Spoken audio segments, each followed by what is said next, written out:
մինչև 17 տարեկանների առաջնության որակավորման երկրորդ փուլն է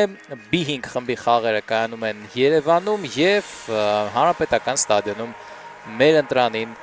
հյուրընկալում է Լյուքսեմբուրգին մինչև 17 տարեկանների հավաքականը կարմիր մարզաշապիկով է։ Դե ինչ սկսվեց հանդիպումը, հաջողություն մաղթենք մեր ընտրանուն։ Աստիճանաբար կնահանջեն, այստեղ կոպիտ սխալ են թույլ տալիս մերոնք եւ հաշիվը բացված է Լյուքսեմբուրգը 19-րդ րոպեին առաջ է անցնում հաշվի մեջ Տիագո Օլիվերա Մարտինսը առաջ է մղում Մորինա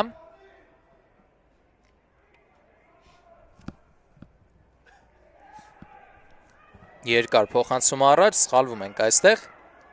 Սերոժա Պետրոսյանն էր եւ երկրորդ գնդակն է հայտնվում Հայաստանի մինչև 17 տարեկանների հավաքականի դարպասում Չարել Էլոմբոն է աչքի ընկնում դարպասի գրավումով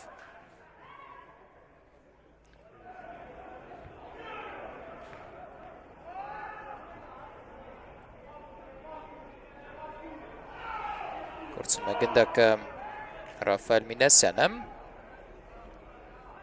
Դելգադո, իսկ սա իհարկե պետք է առավելագույնը քաղել այս դրվագից, Մինասյան և գնդակը դարպասում է, կրճատում է Հայաստանի հավաքական հաշվի տարբերությունը, Արսեն Առաքելյանը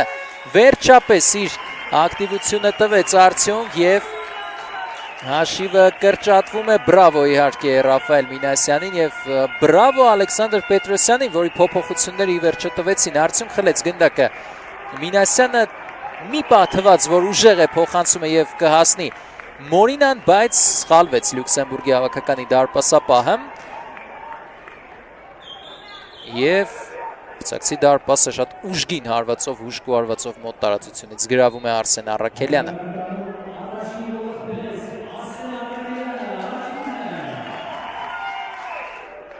Եվս մեկ լավ հնարավորություն առաջ շարժվելու Երվանդյան Ազատ է Ռաֆայել Մինասյանը, բայց այլ շարունակություն ընտրեց Երվանդյանը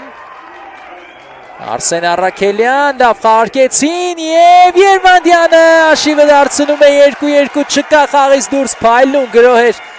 խնդրեմ այն ինչի մասին խոսում էինք Հայաստանի հավաքականը շատ լավ տպավորություն էր թողնում և պարտավոր էր կորցրածը հետ բերել փայլուն գրոհեր սկսեց Երվանդյանը իր սուր փոխանցմամբ շարունակեցին այստեղ մեր Հարությունյանի հարվածի պահին չկար խաղից դուրս անդրադարձ եղավ եւ որքան բարձրակարգ եզրափակում էր Անդրանիկ Երվանդյանից հերթական գոլն է նա խփում Մոլդովայի դեմ խաղերում 3 գնդակ էր խփել եւս մեկը Հունաստանին եւ հիմա գրավում է Լյուքսեմբուրգի դարպասը տեսնենք իսկապես չկա խաղից դուրս ամեն ինչ մաքուր էր Հովակիմյան Մեկը մեկի դեմ իրավիճակում փորձեց առավելություն ստանալ մրցակցից Հովակիմյանը հաջողվեց դա նրա մոտ Մհեր Հարությունյան նորից Հովակիմյան շատ գեղեցիկ գրոհ Հովակիմյան եւ դարպասաձողը փրկում է Հայաստանի հավաքականի խելահեղ գրոհը պարզապես եւ շատ մոտ էր հաջողության իսկապես եւ խաղը ավարտվում է 2-2 Հայաստանի մինչև 17 տարեկանների հավաքականը ոչ ոքեով է սկսում այս մրցաշարը Լավ խաղակես անցկացրեցին մերոնք ընդմիջումից հետո հետ բերեցին կորցրածը եւ սպասենք Հունգարիայի դեմ